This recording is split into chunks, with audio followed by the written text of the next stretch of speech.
सनीं की साढ़ी साती और ढैया के दौरान शनिवार को व्रत रखने के साथ साथ शनिवार व्रत कथा का पढ़ना और सुनना विशेष रूप से लाभदायक होता है।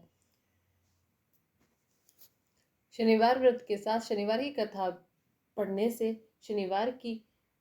शनिदेव की विशेष कृपा बनी रहती है। तो चलिए जानते हैं कि क्या है शनिवार व्रत की कथा जिसे पढ़ना शुभ फलदायी होता है।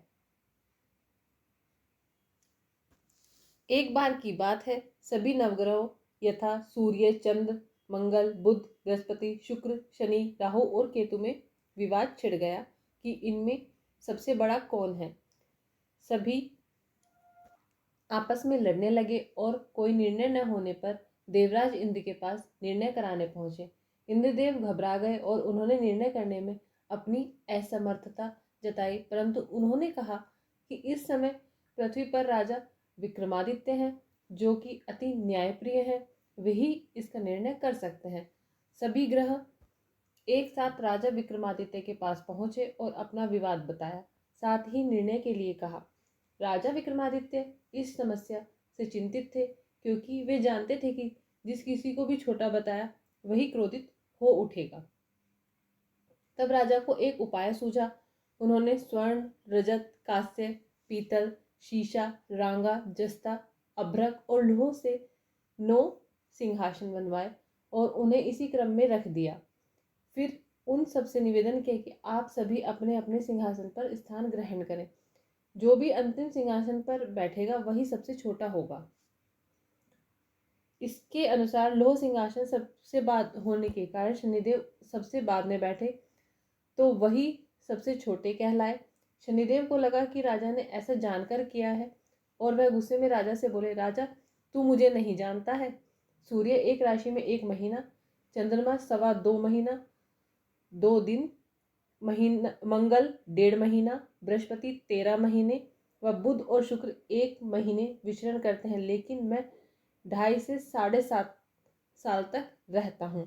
बड़े बड़ों का मैंने विनाश किया है। श्री राम की 7.5 आई तो उनको वनवास हो गया। रावण की आई तो उसकी लंका को वानरों की सेना से हारना पड़ा। अब तुम सावधान रहना। ऐसा कहकर कुपित होते हुए शनिदेव वहां से चले गए। अन्य देवता खुशी खुशी चले गए। कुछ समय बाद राजा की 7.5 आई। तब शनिदेव घोड़ों के सौदागर बनकर वहां आए। उनके साथ कई बढ़िया घोड़े थे। राजा ने यह समाचार सुन अपने अश्वपाल को अच्छे घोड़े खरीदने की आज्ञा दी। उसने कई अच्छे घोड़े खरीदे व एक सर्वोत्तम घोड़े को राजा को सवारी हेतु दिया। राजा जो ही उस पर बैठा, वह घोड़ा सरपट वन की ओर भागा। भीषण वन में पहुंचकर वह अंतर्ध्यान हो गया। अब राजा भूखा प्यासा भटकता रहा। तब एक ग्वाले ने उसे पानी पिलाया। राजा ने प्रसन्न होकर उसे अपनी अंगूठी दी।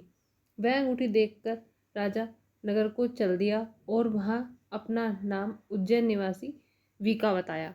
वहां एक सेठ की दुकान में उसने जल इत्यादि पिया और कुछ देर आराम किया। भाग्यवश उस दिन सेठ की खूब बिक्री हुई। सेठ उसे खाना इत्यादि कराने खुश होकर अपने साथ घर ले गया। वहां उसने खूंटी पर देखा कि एक हार टंगा है, जिसे खूंटी निगल रही है। थोड़ी देर में पूरा हार गायब हो गया। तब सेठ ने आने पर देखा कि हार गायब है। सेठ ने समझा कि वीका ने ही इसे चुराया। उसने वीका को कोतवाल के पास पकड़वा दिया। फिर उस नगर के राजा ने भी वीका को चोर समझकर उसके हाथ पैर कटवा दिए और नगर के बाहर फिकवा दिया। वहां से एक तेली निकल रहा था, जिसे दया आई और उसने वीका को अपनी गाड़ी में बिठाया। वह अपनी जीभ से बैल को हाँकने लगा। उस समय राजा की शनि दशा समाप्त हो गई। वर्षा ऋतु आने पर राजा मल्हार गाने लगा। राजा जिस नगर में था, वहाँ की राजकुमारी मनभावनी को उसका गाना इतना पसंद आया कि उसने मन ही मन प्रण किया कि वह उस राग गाने वाले से ही विवाह करेगी। राजकुमारी ने दासी को राग गाने वाले को ढूंढने को भेजा। दासी ने बताया कि वह एक चौरंगिया अपाहिज है, परंतु राजकुमारी ना मानी। अगले ही दिन उठते ही वह अनशन पर बैठ गई कि वह विवाह करेगी तो उसी से करेगी। बहुत समझाने पर भी जब राजकुमारी नहीं मानी तो राजा ने उस तेली को बुला भेजा और विवाह की तैयारी करने को कहा।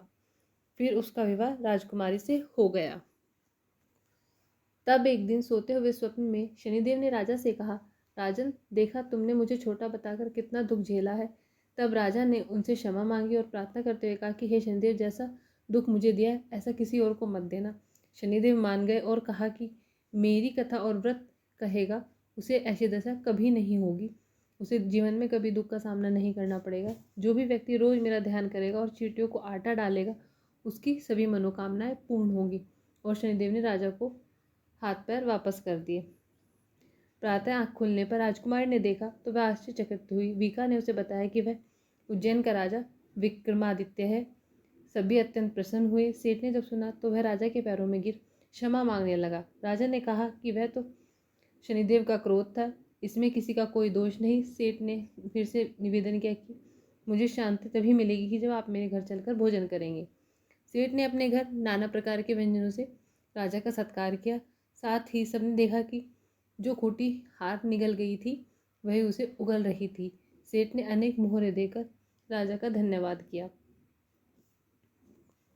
सेठ ने राजा से अपनी कन्या श्रीकवरी से विवाह करने का निवेदन किया। राजा ने शहर स्वीकार कर लिया। कुछ समय बाद राजा अपनी दोनों रानियों मनभावनी और श्रीकवरी को लेकर उपहार सहित लेकर उज्जैन नगरी को चले। वहाँ राजा के राजनिवास ने सीमा पर खूब आदर सत्कार किया। सारे नगर में दीपमालाएं बनाई गई। राजा ने घोषणा की कि मैंने शनिदेव को सबसे छोटा बताया था, जबकि असल में वही सर्वोपरि है। तब से सारे राज्य में शनिदेव की पूजा और कथा नियमित होने लगी। सारी प्रजा खुशी और आनंद के साथ जीवन बिताने लगी। जो भी कोई शनिदेव की इस कथा को सुनता है या पढ़ता है उसके सारे दुख दूर हो जाते हैं। व्रत के दिन इस कथा को अवश्य पढ़ना चाहिए। धन्यवाद।